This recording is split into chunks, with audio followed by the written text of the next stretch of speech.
Hello and good morning. Good Wednesday morning to you.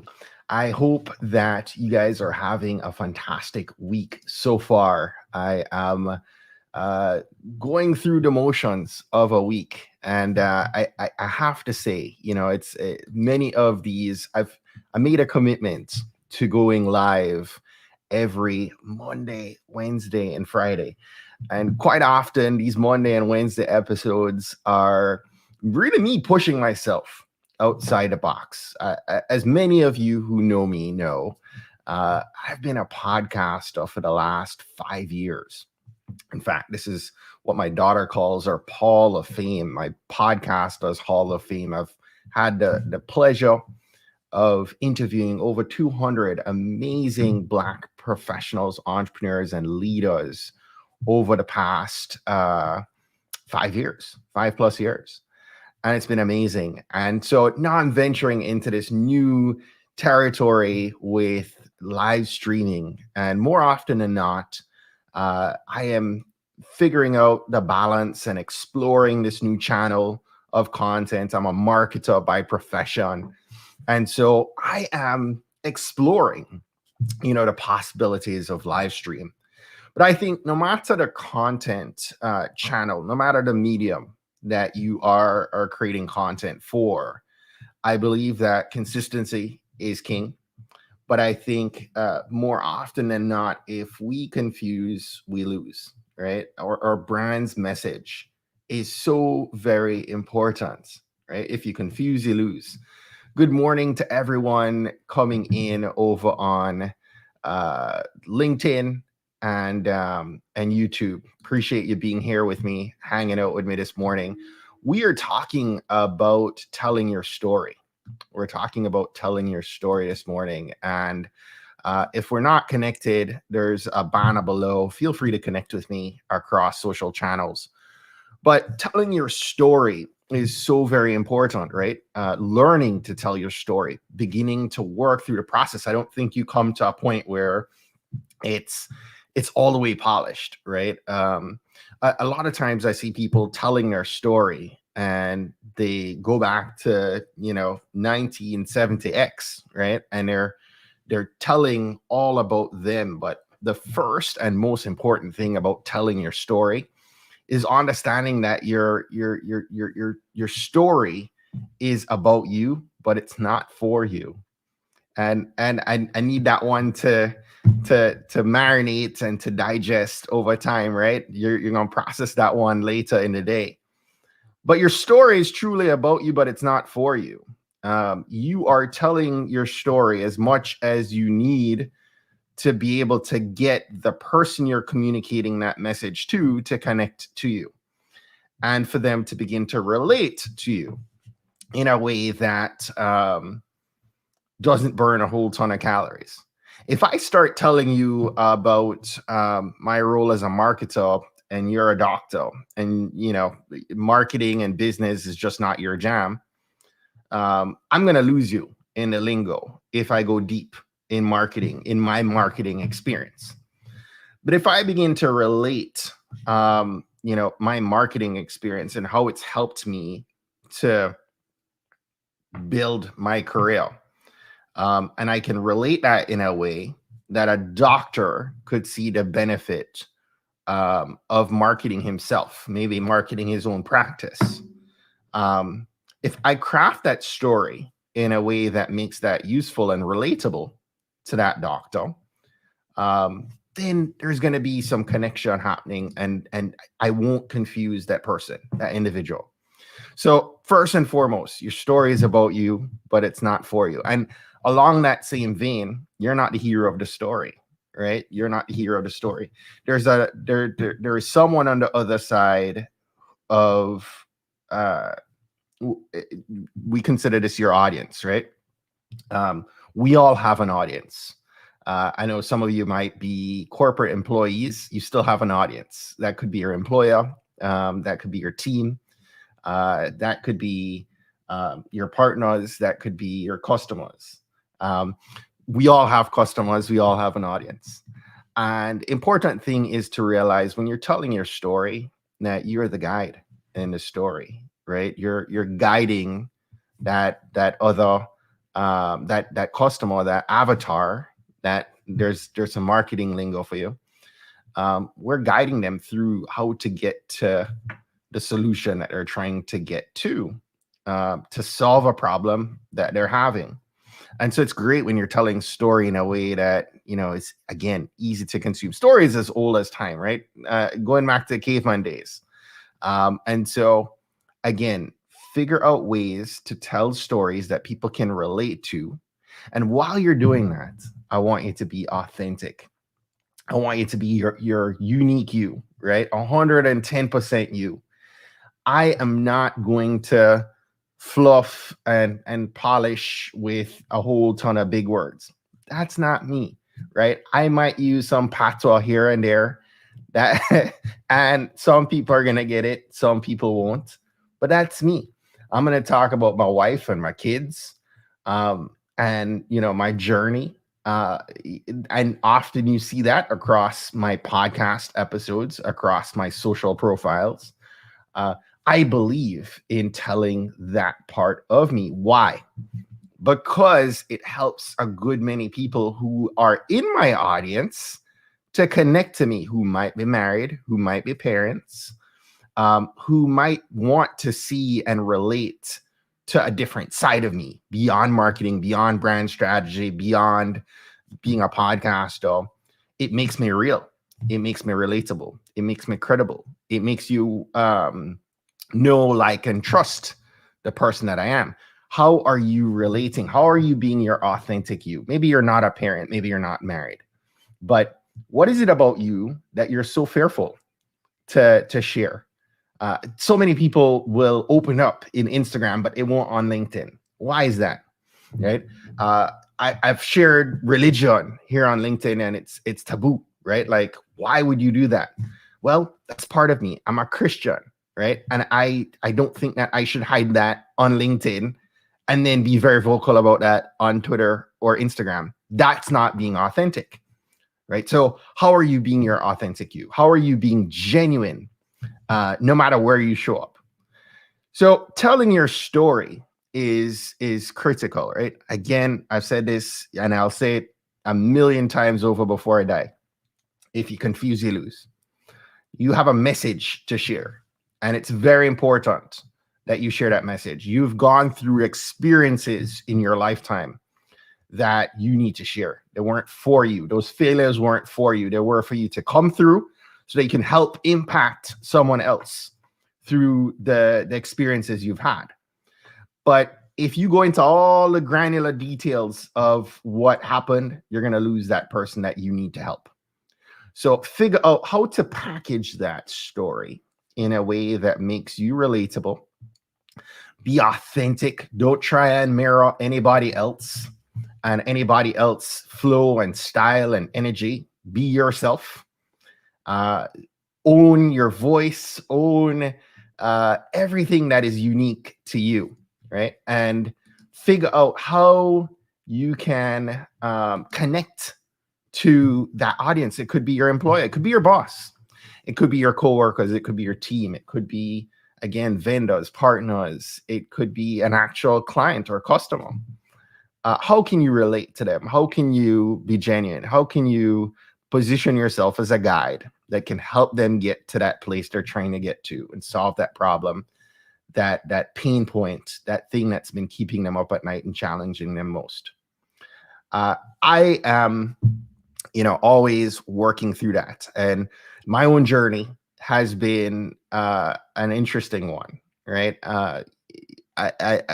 Me being here in this live stream is a testament to 1,000,001 failures that I've had along this journey.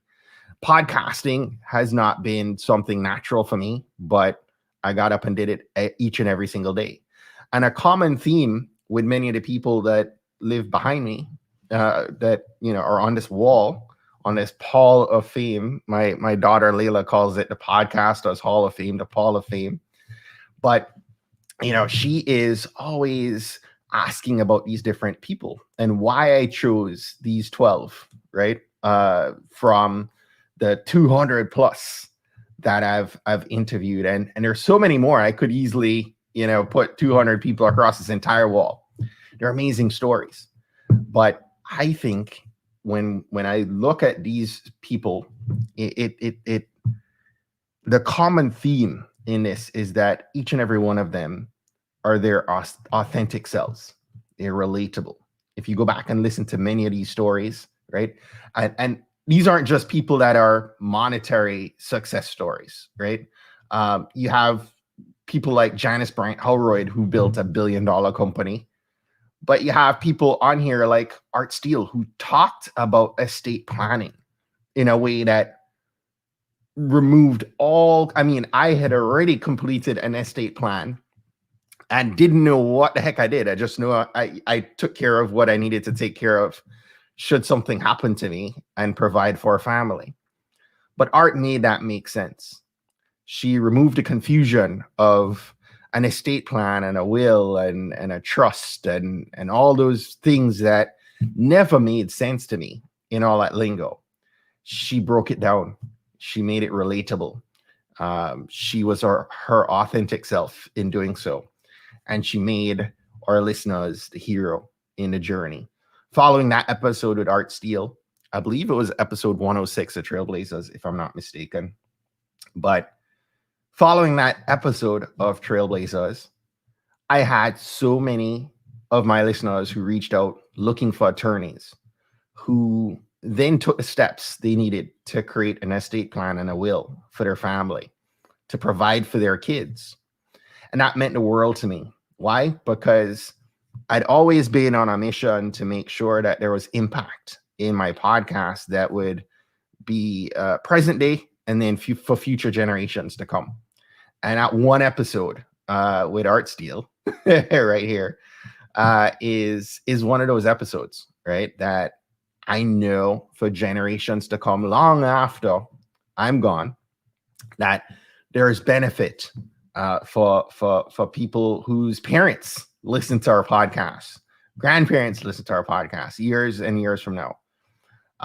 There are other people on here, right? Craig DeBarber, trademarked Craig DeBarber, is an amazing brother of mine, a good friend, someone I've known for over 25 years, who has, pursued his greatest passion in barbering, in men's grooming, and left a high profile banking career to pursue his heart. And today, Craig is the founder of a men's grooming line called Burke Avenue, and he's building an amazing brand that is now being sought after by much bigger brands. And it's amazing, right? Watching that story again. But each of these people have a story to tell, right? None bigger for me than Mignon Francois of the Cupcake Collection, who spent her last $5, car repoed, lights turned off in the house, took the last $5 and went and bought all she could to make some cupcakes.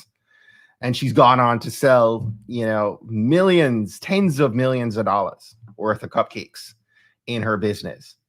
And I think that if we go back and I look at the themes in those episodes, it's the power of the story. There's so much gems packed into your story. There's an episode I did called Acres of Diamonds. And, I share that oftentimes we are in the Acres of Diamonds story. I encourage you to go back and listen to that. It's a story of a farmer, Ali Hafed, who heard stories of diamonds of enormous wealth. And he had he was wealthy, but not content with what he had. He had a massive, farm property. And here it is, someone told him about all these treasures, all these diamonds of wealth in that people would find. And so he sold his farm and he goes around the world searching for these diamonds. And eventually he gets fed up, and he ends up committing suicide. And the person who bought his farm one day found is walking in a brook on the farm and finds a rock shining in the water, and then come to find out it was a diamond. And then they dig up the property that Ali Hafed had owned and realize it was one of the biggest diamond farms in the world, right? The story there, right, is that sometimes we are going everywhere else looking for or value, when you don't realize that it lives within you. You are enough. You already have the story that needs to be told. There's so much in your journey to this point that you could tell for days, for years to come. What is it? What is it that God, what experiences have you had to this point that you could speak to, that you could share, that people could relate to, that people would get to know, like, and trust you? It doesn't have to be your full story. Again, I don't need to go back to April of 1977 and tell you about my dad and my mom and my experiences in Jamaica. I don't have to go there. You can take bite-sized chunks of your story and build this up, right? And again, figure out, if you really give thought to this and you really go back through your journey, there are parts of it that will apply. And make it so much easier for someone to digest why you, right? Sometimes you're jumping into, oh, I have an MBA, oh, I have all these credentials, I know this language, I can use these big words. Again, that's not where people connect to you, right? So how are you going to relate? How are you going to be our authentic self?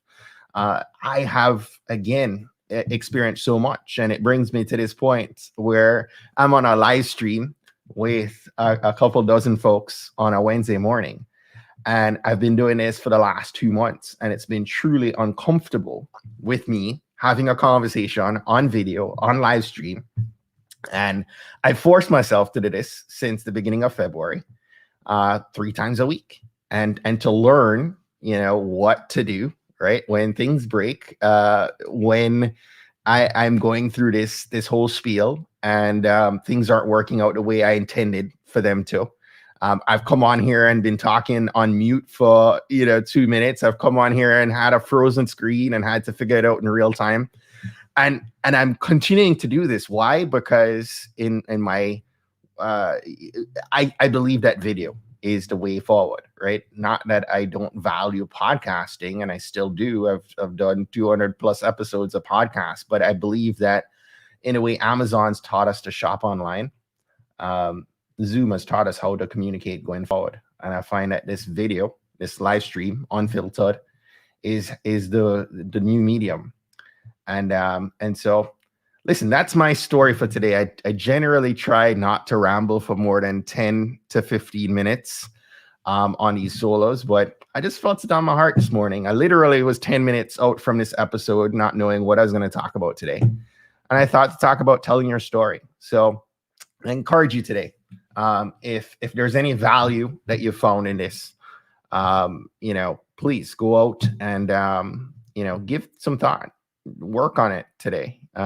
Challenge you to think about how you want to package your story instead of telling all that mumbo jumbo and paragraphs of copy. Find a way to relate to somebody today in a way that you hadn't before. I'm not looking at the comments this morning and realizing now that there are a great many people here in the chat that have been hanging with me. Good morning to you all. Thank you so much for being with me. I hope that you guys go out this week. It's Wednesday, it's hump day. Go out and make this day what it's worth. Have a blessed one. Cheers.